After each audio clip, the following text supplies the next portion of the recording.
My name is Missy Hopkins.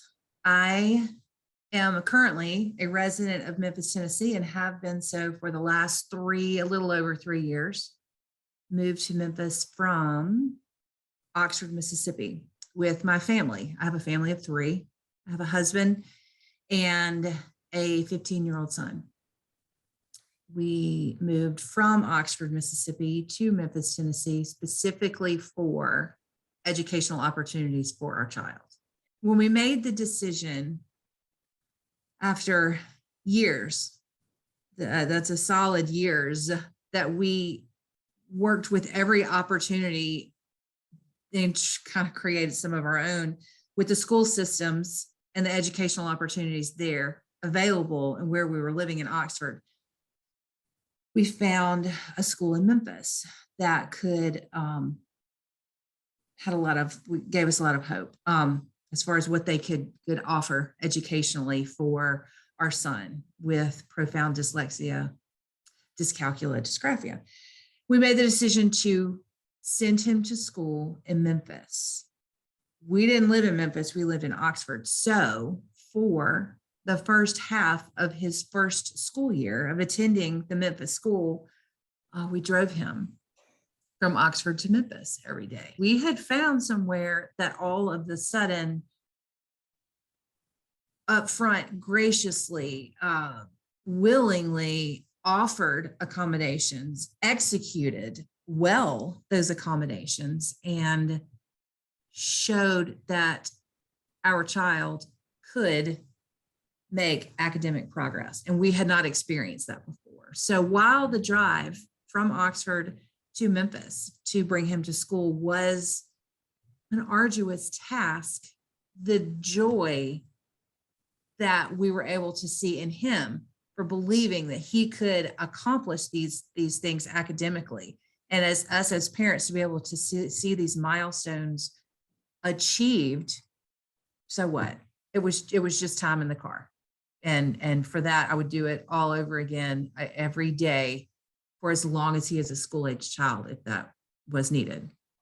As he has advanced in his grades, we realize in grades, like grade level, that is, we've realized that, it's just different. It changed, of course, and it's just something we always have to stay on top of. Well, I try to be very forward thinking, but not until this year, as he's an 8th grader and about to be a high schooler, I'm thinking, at some point he's likely going to have language.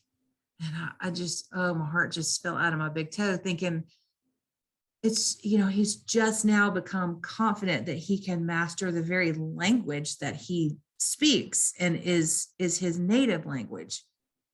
To learn another one is frightening to me. I can only imagine how fearful that must be for a child that struggled this much. So all that to say, with the financial burden of the tuition, I've thought, how can we possibly wedge in or sacrifice something to accommodate for the funds needed to pay for a tutor?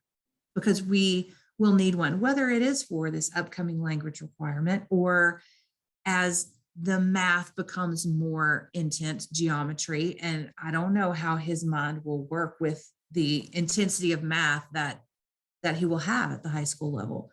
But to know that there could be something financially that could offset that need for the cost of a tutor, it is life-changing, because it offers the family, that is the student themselves, as well as the parents, just some peace. Because there's, as any parent of a child with special needs of any kind, in this case it's academic needs, your mind never rests from it, and you feel like you don't have any peace from it. Now, gladly you stand and you warrior through on behalf of your child, so there are no regrets, and I'm not lamenting that, but it is, a warrior's mind never rests. So anything that can say, hey, we got this part for you, you get a little piece here.